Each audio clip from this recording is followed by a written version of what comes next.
This is an MJA Inc. Investigations warning. This MJA podcast is rated E for explicit. Some details of a case and language used on this podcast might be upsetting to some of our listeners. Listeners' discretion is advised. And for those who are still with us, kick back and enjoy the show.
When there is an ending, there was a beginning. Every victim has a picture to paint. Every true crime has its time and place. Please join our MJ podcast, the series Deep into the Woods, Missing Persons, Unsolved Crimes, and the Does.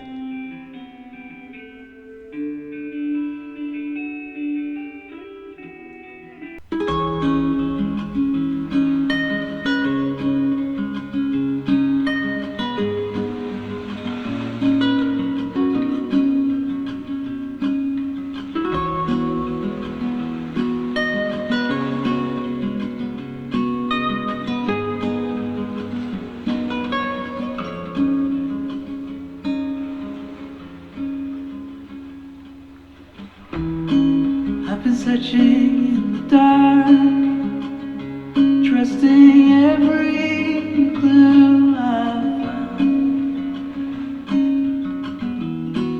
but the truth has not been told. There's every corner of these woods is hollow. I can't see in the dark.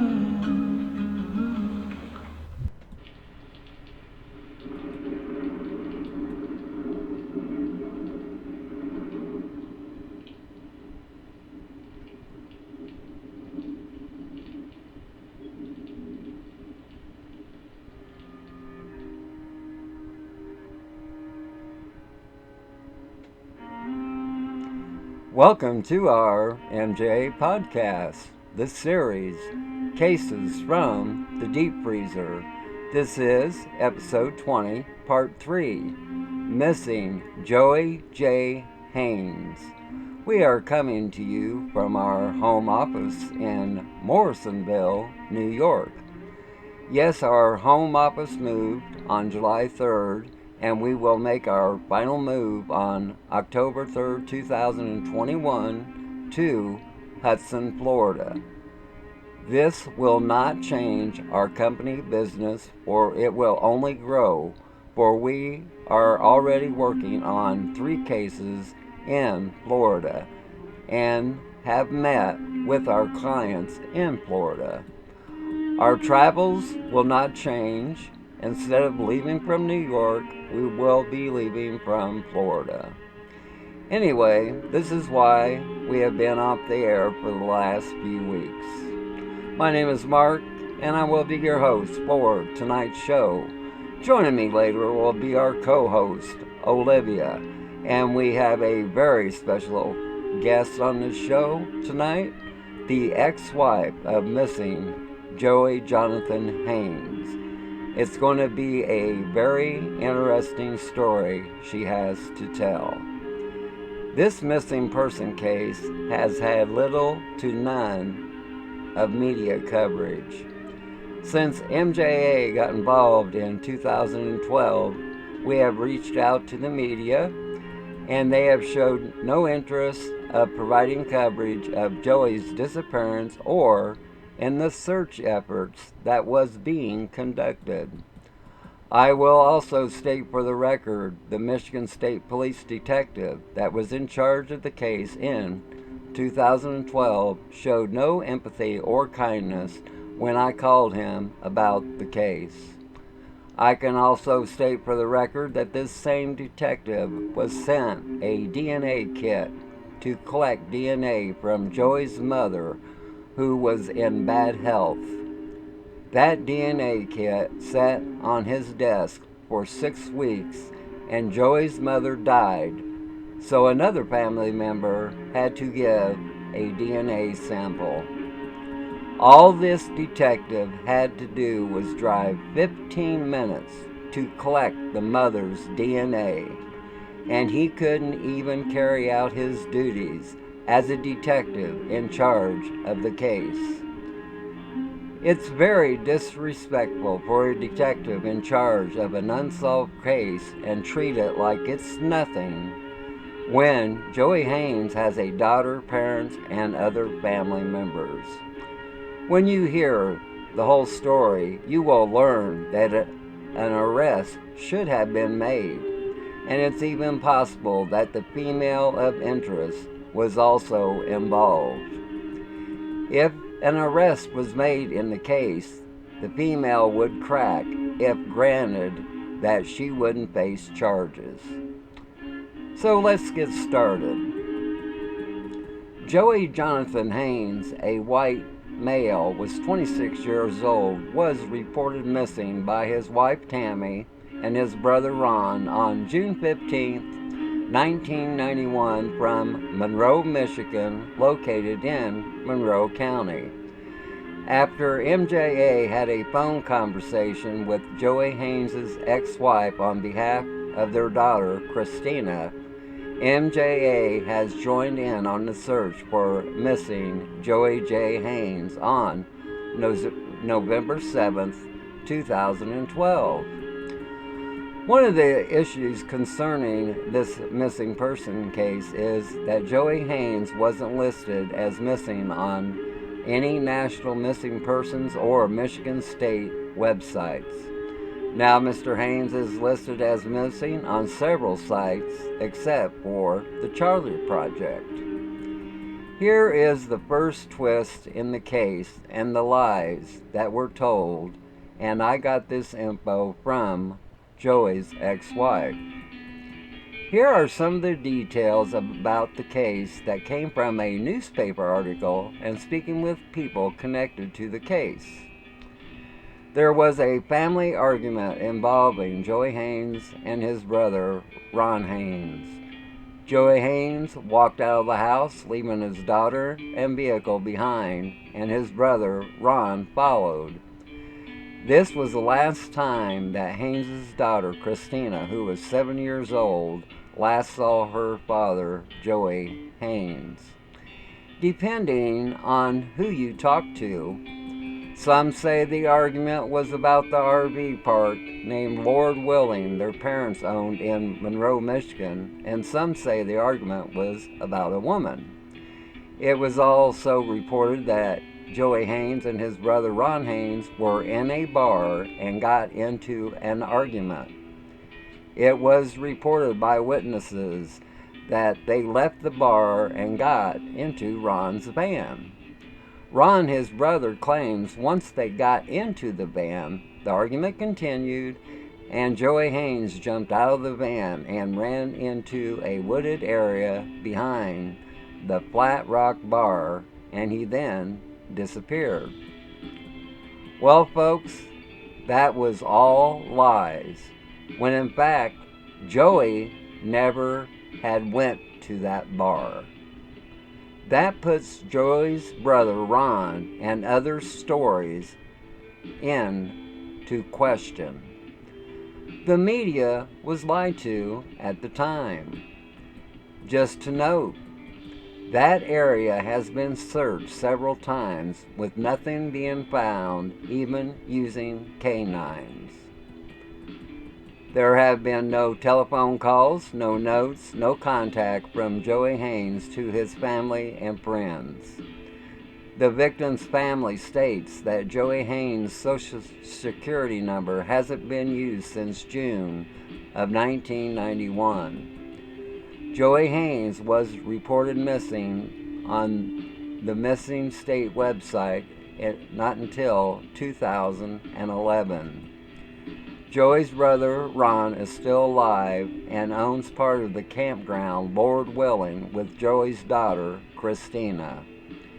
It's our claim, and the circumstantial evidence states that Ron, Joey's brother, and Joey's wife, Tammy, holds the answer to Joey's disappearance. 26-year-old Joey Haines has not been seen nor heard from since June 15, 1991. Let's take a pause for the cause, and when we return, our co-host Olivia will be on the line, and joining us will be Joey's ex-wife. We will be back in a moment.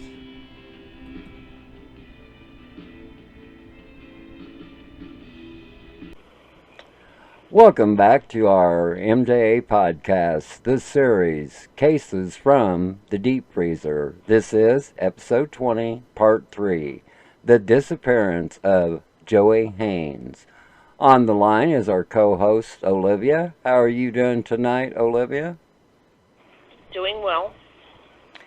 And now to our special guest. Would you please introduce yourself? My name is Lorie Nicholson. I am Joey Haines' first wife. Okay. And how are you doing tonight? I'm good. Okay. Okay, you are Joey's ex-wife, so what made you take up this fight to get him justice? Because no one else will, and for our daughter. We have a daughter, Christina, and this has been really hard on her. This year makes 30 years that he's been missing. And I know this has been an impossible long road for you and your daughter up to this point, trying to seek justice for Joey. I can testify to the fact when MJA contacted with the ones in charge of the case, it was like pulling teeth at every corner. And could you please tell us when you and Joey first met? Oh gosh, I was 14, getting ready to turn 15, and we went to his family's campground for my 15th birthday.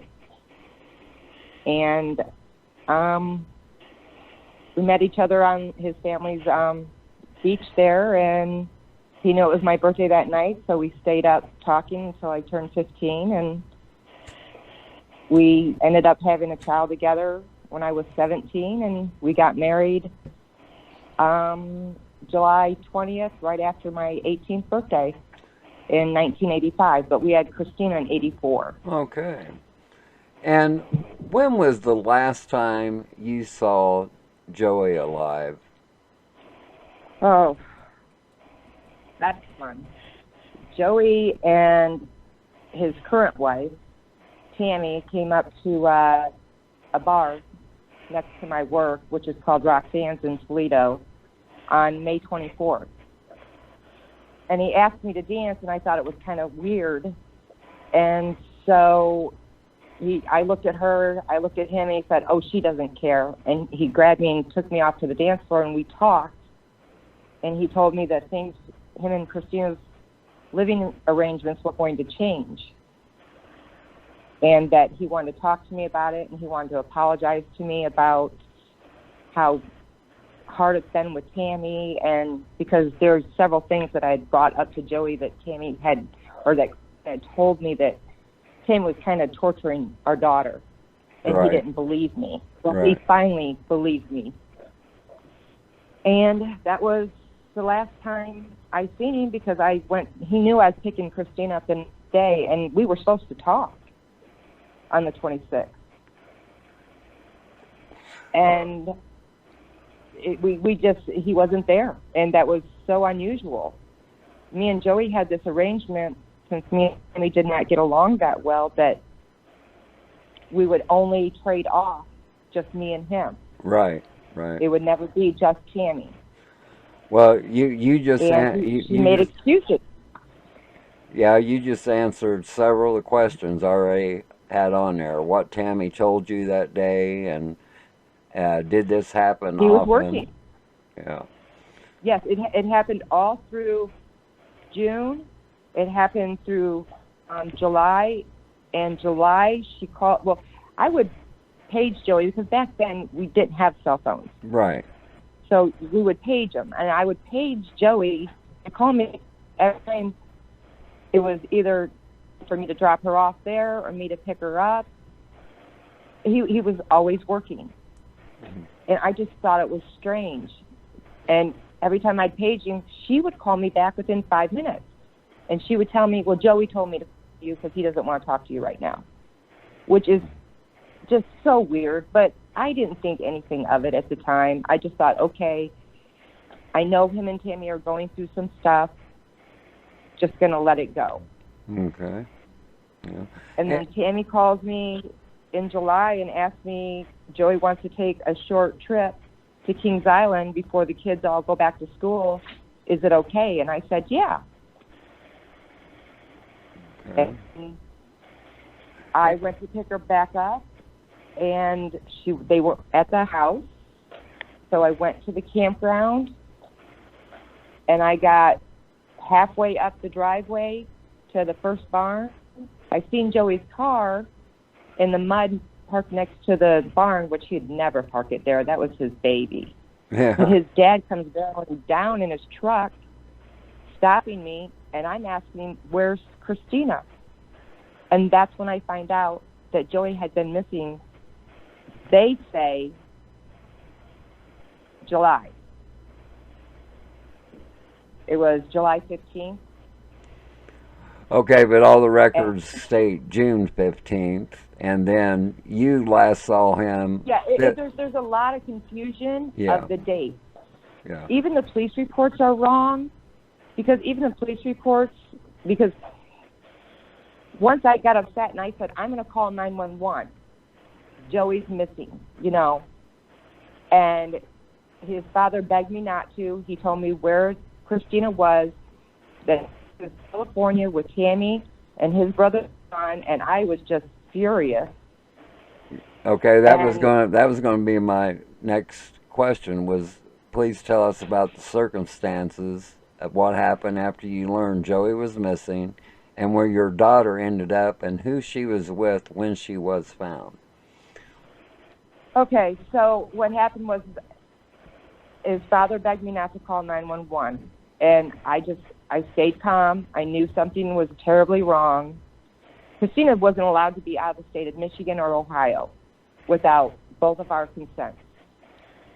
So he called his Joey's brother, Ron, and he put me on the phone, and He begged me not to call the police, said he would have Christina home, give them 2 days, and I found out where they were and everything, and I said, okay. I left. I went straight to their police department in Erie, their post. Yes. They didn't even know who I was. Tammy had told them that Christina was her and Joe's daughter. They didn't even know I existed. So the Detective Hagwood, she was the detective on the case at that time, called the FBI, called the police department in California where they were, and they stood at the hotel and took my daughter into custody and put her into a foster care home until I could get a plane ticket, which they helped me get. A plane ticket, they arranged plane tickets and a hotel. And that's how I got Christina back. And Olivia, do you have any questions at this time? Yeah, before we get on the line, I looked up the case. There's very little online about it. Oh, yeah, I told you, yeah. I find odd. What I did see, I was on some site, and people were commenting, and they said it wasn't, he wasn't reported missing until the brother passed away. I don't know if that's correct or not. Okay, no, his brother didn't pass away. His nephew did. His nephew we'll refer to him as Little Ronnie. Oh, okay. It was Joe's brother's son that passed away. He was in prison for robbing banks. His brother was having these teenage boys rob banks for him. Oh, jeez. And he happened to get caught in Toledo, Ohio, right down the street from where I worked, and he was shot, and he was paralyzed. Oh, okay. I have original letters here from him that he sent to my daughter, begging her that he's sorry, that he does not want her to think that her father abandoned her, because he did not, but he's begging her to stay away from his father. His mother is Ron's first wife, Carol, knows everything that went on, but he doesn't want her to say anything because she will end up just like Joey did. Oh, wow. And I showed the police. I've been through 2 detectives. They all have copies of the letters. Tammy has changed her story about how he disappeared. First it was him and his going to a bar and then him jumping out of a van. They never went to that bar. Never. The bartender went to school with the Haineses. They never went there. And I have. It sounds like a cover-up. Did any of them it is a cover-up. know anybody in law enforcement? Because it's just very strange. I mean, it's poor policing, number one. It's just a total disregard and disrespectful to you. And this Tammy, I don't know. I don't trust her. And the thing that caught my attention is when he asked you to dance, I'm wondering if he had an idea something was going to happen to him. And I'm talking about Joey. I talked to his best friend after I got Christina back. And his best friend, they were hunting out in the woods, and Joey said, listen, I'm divorcing Tammy. I'm going to sign my car over to you. Because they were married less than a year. They weren't even married a year before he disappeared. Wow. I don't know. There's something with her that isn't sitting right with me. Okay. No one helps me. I give them all kinds of information. I give them texts from Tammy that she changes her story that it says he was in the police report that he was laid off and that he wasn't working. That's from her. It sounds like somebody's on the take with the police department. That's just my opinion. I come from a family in law enforcement, and I'm not saying they're all good. because there are bad, definitely. But this is just, I don't know. Well, Just seems like unfortunately, somebody's covering up for somebody. his cousin was Miss America, Kaylani Rathko. Mhm. And that was Joey's cousin. And Joey's father owned businesses there. They owned the biggest campground there. Yeah. So I mean, there is something going on because maybe the police they are own the biggest or, construction. you know? Yeah. Yeah, There's could, something It going doesn't on. make sense to me. Lori, the detective in charge of the case now, could you please name him and tell our listeners what he told you? Detective Peterson. So I had hired I had gotten search dogs to search, and with me giving him all this information, at first when he got the case, he was all gung-ho. Then after a week or so, it just died out, just like Detective Moore. And he said to me the last time I spoke to him, well, it wasn't the last time because I called the other day to make sure he was still the detective. He said to me, when you find Joey's body and you find a bullet in his head, then come to me. What? And I was just floored. Yes. Oh, no. I could not believe Yeah. he said that to me. Yeah, that's what I'm saying. And see, this isn't. And I would pass any lie detector test that there is. And that's another thing. Joey's wife and his brother were having an affair. It's in the police report. They admitted it. They had scheduled to take lie detector tests, and they blew it off. Yeah, and see, this is another thing about law enforcement. This is not the only law enforcement agency that operates this way, because in MJA broke open a 1986 abduction case in Indiana in June 2006. The Indiana State Police went to our client's place of business and told them if they didn't get rid of MJA, they was going to put their daughter's case back on the shelf to collect 17 more years of dust. So our clients told them to leave the store and don't come back because they was sticking with us. And the bottom line, do you want people like this working on your loved one's case? I mean, it's just... No. Yeah, that's what I'm saying.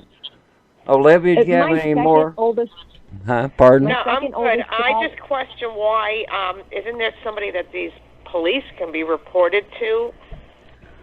Yeah, well, I've been I've trying written to that. everybody. Yeah. I have written to everyone.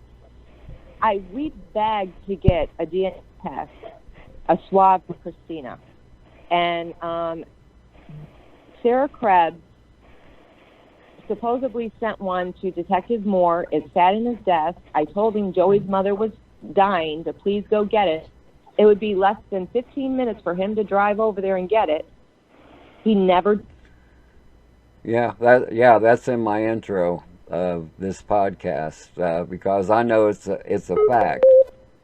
Yeah. Yeah, I know this is a fact. My second oldest daughter, I do have to, she grew up around this, and me sending, because I send out postcards around the date that Joey disappeared every year. I send them to all their neighbors, and then I start with the A's and go through everything and send out these postcards.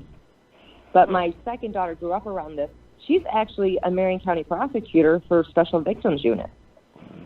Wow. Wow. This is crazy. Okay. I never heard of it. And I mean, I can't, I'm getting older, and I can't keep doing this. Yeah. And did you ever it's think very of hiring emotional. a private investigator, maybe? Well, you got Mark, but have these police investigated somehow, maybe? I don't know. There's something. The Haines really do scare us. And that's why I don't want where I live known. Right, yeah. right. I have a Doberman. I have a carrying permit. I have all kinds of, just like my daughter, she's the same way. She has a very protective dog, and she has cameras, and she carries a gun. But we just don't trust them. No. And I'm sorry to say, I do not trust the Monroe police. How can I anymore? When I've given them so much. I've got a text on my, a message from Tammy to where I gave to the detective that Tammy said, my oldest grandson was getting ready to get his driver's license, and Tammy had mentioned to my daughter that she had Joey's wallet. And I said, oh my gosh, Christina, this is great. Let me text her. Let me get her saying this. And I'm trying to think, what is she doing with Joey's wallet and his ID and his Social Security card and everything like that? Right. Yeah, what is she doing and with it? No one pays attention to me. They said they'd go out there and talk to her. They never did. I asked, there is a show on TV called Justice. My second cousin actually has something to do with that, but they can't. Cold Justice, the police department has to ask to come on the.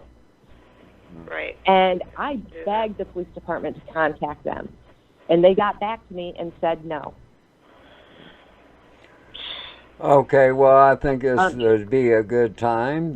Let's take a pause for the cause, and when we return in a moment with Lorie and Olivia talking about the disappearance of J Haines. Be back in a moment. Welcome back to our MJA podcast. This series, Cases from the Deep Freezer. Missing Joey Jonathan Haines. Just a quick note. MJA has several cases in Monroe County, Michigan area. The Joey Haines case is not the only case where law enforcement shows no empathy or kindness to the victim's family. A case on point. The MJA told a Michigan State Police in 2007 that a Jane Doe located on December 26, 1986 in Monroe County, Michigan could be Sharon Ruth Hoffman. They kept saying the measurements were wrong, that this Jane Doe was a lot larger than Sharon Ruth Hoffman. But we told them the size of clothing found around her body would fit Hoffman. The detective stated, "We don't know if the clothes even belongs to the Jane Doe." Are you kidding me? A clothes next to skeletal remains, and you're going to say you don't even know if they belong to the victim? Well, come to find out, we were right. Sharon Ruth Hoffman was identified by DNA on Missing Persons Day on May 25, 2013. It turned out that the medical examiner got the measurements wrong. If they would have listened to us in 2007, she could have been identified in late 2007 or early in 2008 instead of 2013. It looks like Monroe County, Michigan got the bottom of the barrel of law enforcement officers. I'm just saying, if the shoe fits.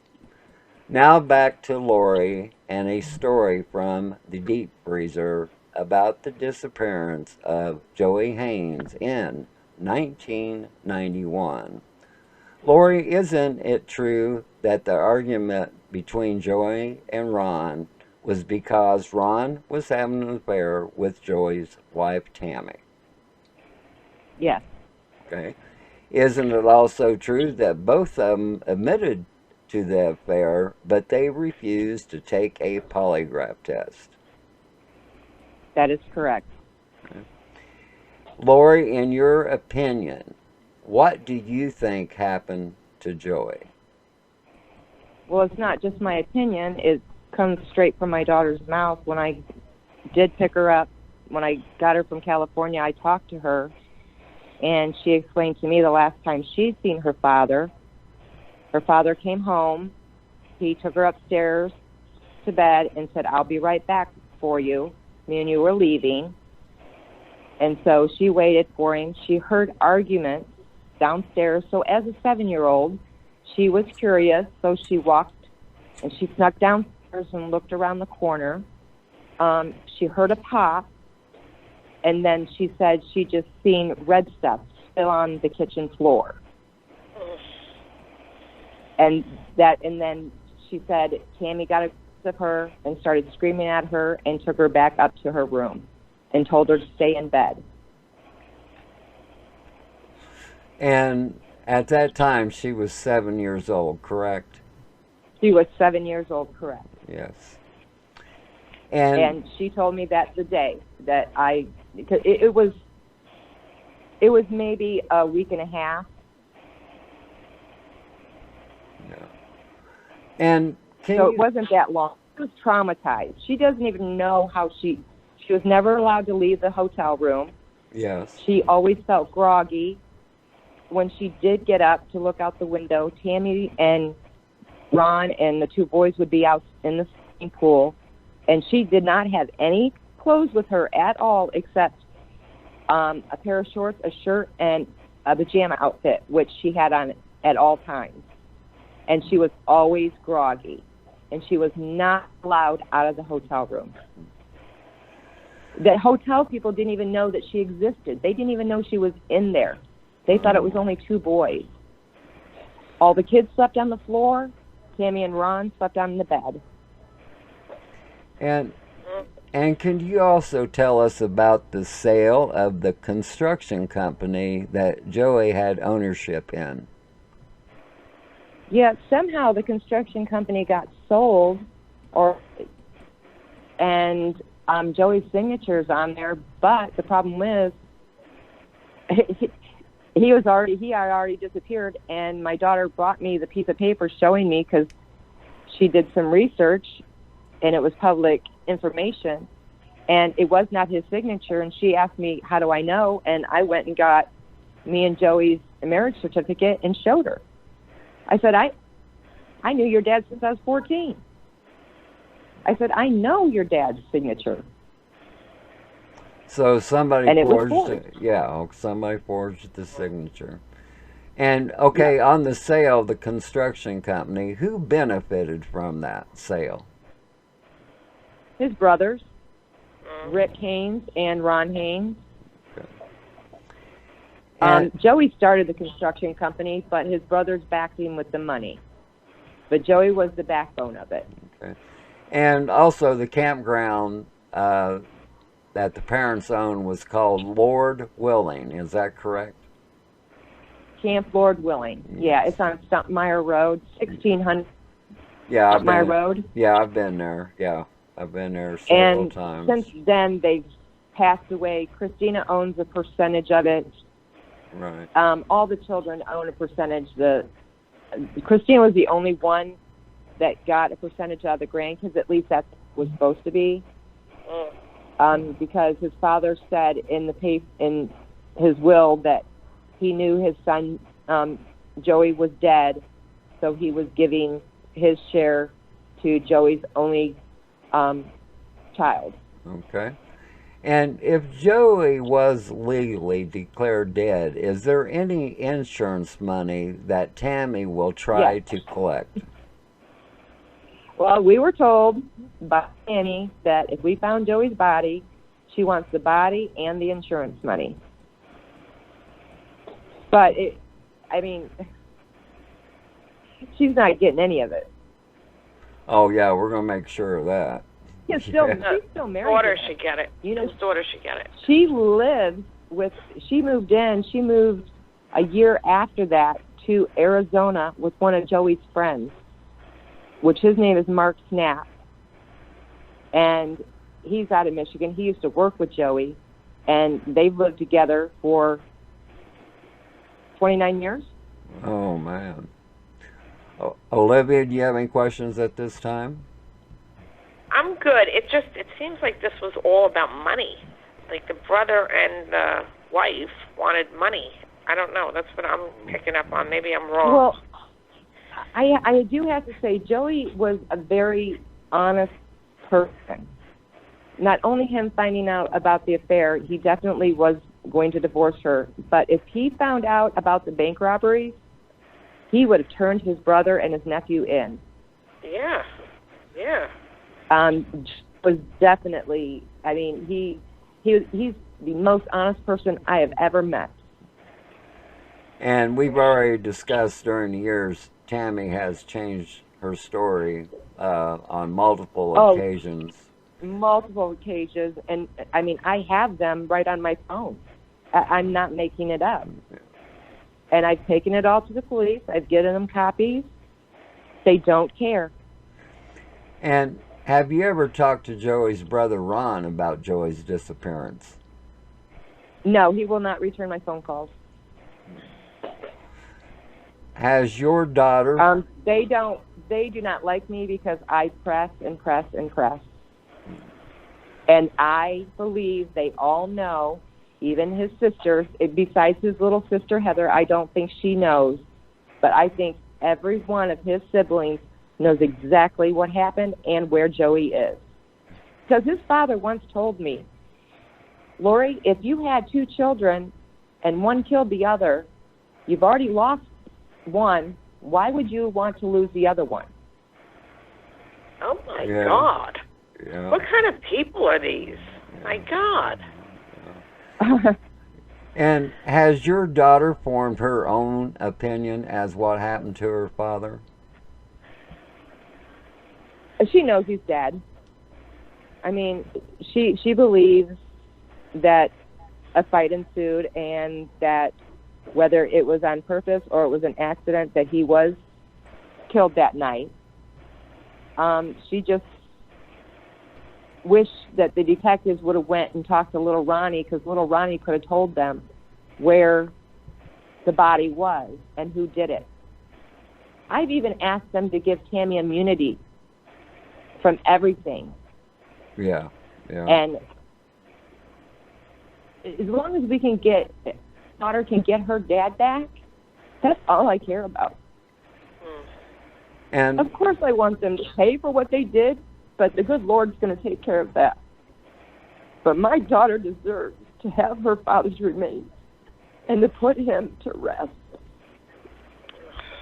And that's why I've worked so hard all these years, sending letters to coroners, to Washington, D.C., writing self mysteries. I've done everything possible. I've spent a lot of money. Yeah, I know you have. I can testify to that fact. I've seen the work you've done, and yeah. I'm sorry. That's okay. It's okay. I just want, I know there's no such thing as closure, but my daughter really, she deserves to have at least his remains. Yeah. He did not leave her.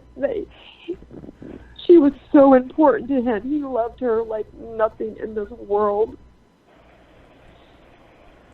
And I think that they took her to California, and they were going to, if they didn't get caught, they were going to do something to her and say they found Joey and Joey took her. yeah, that's what Why I'm else saying. wouldn't she have clothes with her? Why wouldn't she have a suitcase? Yeah, yeah. Why would she feel like she was drugged? And is there anything else about the case that you can tell us that we haven't talked about? Oh, I'm sure there is. I've been doing this for 30 years, but just they won't help. It doesn't matter what me and my daughter ask, what kind of information we give them. And when I asked about, if we had him declared dead and had it retroactive back to 1991, what would happen? Do you know that the same detective keeps the case? Yeah. So there's no reason to do that. Yeah. And so it's true that you've been trying to get Joey's case in the higher up hands of law enforcement agencies, and nothing so far has worked. Oh, yeah. I'm the one that finally got him on the missing persons. He was not officially missing. I had to argue to get him on there. And they finally got tired of me calling every day. And then me and my daughter has done YouTube videos about her father, and we have put him on different sites. Yeah, we put him on NamUs because we're allowed to do that. And yeah, if there's a case that's not He's on there, the Zone Network, I saw too. Yeah.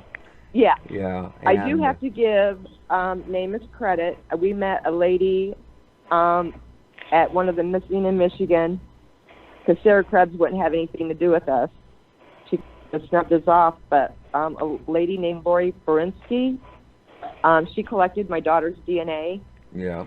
And put it in the system. Yeah. Yeah, like I said. But his brothers will not. She contacted them, and I've given his brother the cards because they would like to have a male, and they refuse to give DNA samples. All his brothers. Okay. And have you contacted any national media outlets about Joey's case? That I've contacted was, like I said, in 1992 on Mysteries, which they sent me a letter back. This might sound crazy, but there was this show called Medium, Right. and there's this real lady that they portray. Yes. Alison Dubois. Right. I've written letters to her, but she was on hiatus. And then also, Cold Justice, but I can't do anything with Cold Justice. It has to be the police department that asks them for help. Okay. Okay, now you do not have to include Michigan, but from all the detectives you know about and have read about, who would you choose to work on Joey's case? Oh gosh, it would be Cold Justice. I mean, the lady prosecutor that heads all of it, I want her to look at this. And let's say the case stays where it's at. Is there anyone that sticks out to you as a good investigator in their department? In their department? Yes. No, the only person that stuck out to me that was a good detective was the first detective. Her name was Detective Hagwood, and then she got married, but she also got kicked off the case, and she's no longer a detective. Oh. Because she put in the police report that she thought there was foul play, but they never checked the house for DNA. They never talked to my daughter. Like I said, they didn't even know about me. In the police report, they said they don't even know how Christina came home from California to me. Are you kidding me? They helped pay for it.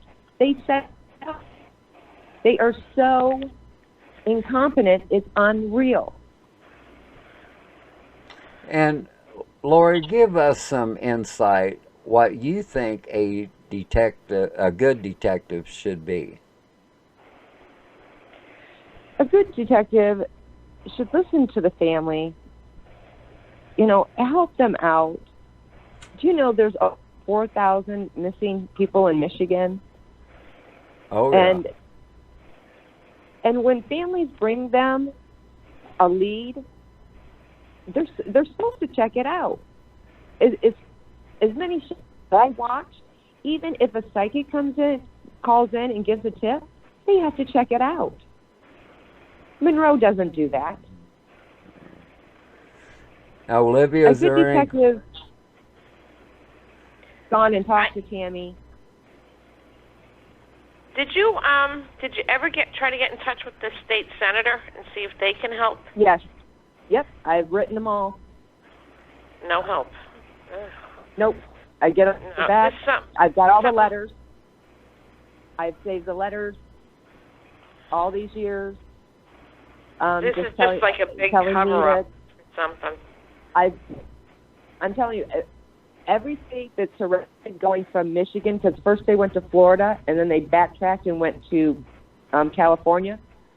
I sent a flyer of Joey and everything that's on NamUs I sent out hundreds of them to coroner's office, even little tiny towns, just in case. I am on my phone every day looking at new missing persons, John Doe's, and so is my daughter. Yeah, that's what we do too. We spend about 500 hours a month on John and Jane Doe's, and yeah, Joey's one of them. So, but I think he's at the house where they live because there was a new concrete patio laid that I noticed, and I think he's underneath that concrete patio. Oh my God, Mark, this is like a case in New Hampshire, isn't it? Yeah. With concrete people. Yeah. My God. Oh, and they owned a construction business. Yeah. And Mark, you went out to the woods. You seen? Oh yeah, like that. Like I say, that area where supposedly he was supposed to ran into. It's been searched with canines and everything, and so yeah, he's not where the report said he ran into. So. No, not at all. Now, where in Michigan is this? Is it near Detroit or? No, it's Monroe, Michigan. Yeah, it's is that north? Yeah, it's on the border of Ohio and Michigan in the in the corner. Okay. Yeah. Okay. Yeah, so right. You've got Toledo, Ohio, and then you've got a little tiny town, and then there's Monroe. Okay. All right. And I say Temperance, Michigan. It goes Toledo, Temperance, Michigan, and then Monroe, Michigan. Yeah. Yeah, like I say, we have several cases in that area, and we get no cooperation whatsoever. And they have tore that campground up and rebuilt it. I mean, it's gorgeous. Yeah. But I mean, my daughter doesn't see any money from it. They always say they're in the red. Yeah. Okay, Lorie, is there anything else you would like to add? I am starting a nonprofit organization for the missing. Okay. And hopefully, I can help families, steer them to the right people and try to, just talk to them. Sometimes, 3 o'clock in the morning, they just want to talk. They don't know what to do. That's why my phone's 24/7. That's what I tell my clients. I don't care what time it is. If you need to talk, hey. And I'm working, Victoria Bennett, her mother was a big case in Michigan. Her body's still missing. Her name was Diane Chorba. Yes, as a matter of fact, I have that file. I've been in contact with her off and on, and we're thinking about doing a podcast on that case. Yeah. She just did a big article in the paper today. Came out in Michigan. I'll look that up. So, her mom's been missing for over 40 years. Right. But her boyfriend did go to prison for it and died. Yeah. But where he said the body was, she's not there. Right, yeah, it's a very strange case, yeah. Olivia, Olivia, is there anything you would like to add? Yeah, Lorie, I'm going to keep you and your daughter in my prayers, and I hope you find some kind of closure. It's just so sad. Well, we're not going to stop. Until I take my last breath, I'm not going to stop. No, you can't. I know Tammy and Ron Haines killed my daughter's father. Yeah? I know they did. Oh, yeah, your daughter deserves to have her father, Yeah, she does. Bring him home. Yeah. They took her father away from her. Yeah. Yeah, they did. They did. Well, I know... to a child, I don't know. Well, I know MJA is going to test the waters about the case with the Justice Department starting next week. And good luck. Yeah, I know, but that's just what we do. So, like I said, and then every Monday we send out emails to people involved in our cases like law enforcement, prosecutors, governors, and all that. And Joey's been added to the list, and so they'll be getting the same thing from us. And that's what we do. We just keep trying to plug away. And I have a quote for you. That's all we can do. Yeah. Just Can't give plug up. away, yeah. And I have I gotta have hope. Yeah. Yeah, definitely. I know that he'll never. He's not on this earth alive. Yeah. But he's somewhere. Yeah. Somewhere, and he's alone. Yeah. And that's all I ever think about. And I know my daughter thinks about that too. He's all by himself. And this fits the quote for you all. There is never a night or a problem that could defeat sunrise or hope. Bernard Williams. Always remember, folks, if you ever get bored with nothing to do, well, take a walk deep into the woods. You might be surprised at what you might find. That's the end of our MJA podcast, this series, Cases from the Deep Freezer. This has been episode 20, part 3, Missing Joey J. Haines. Joey, the next song is for you in spirit and soul. We say to all of you, good night from Morrisonville, New York.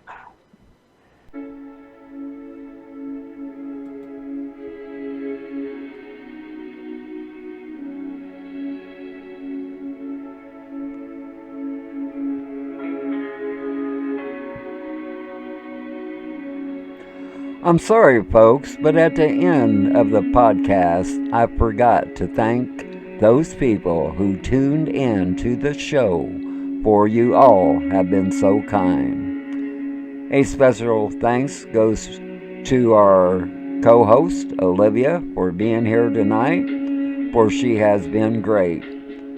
Olivia and I want to give a very special thanks to Lorie for letting us help her tell Joey's story. The fight for justice for Joey and their daughter, Christina. Joey, as I said, this next song is for you in spirit and soul. Once again, we say good night from Morrisonville, New York.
No.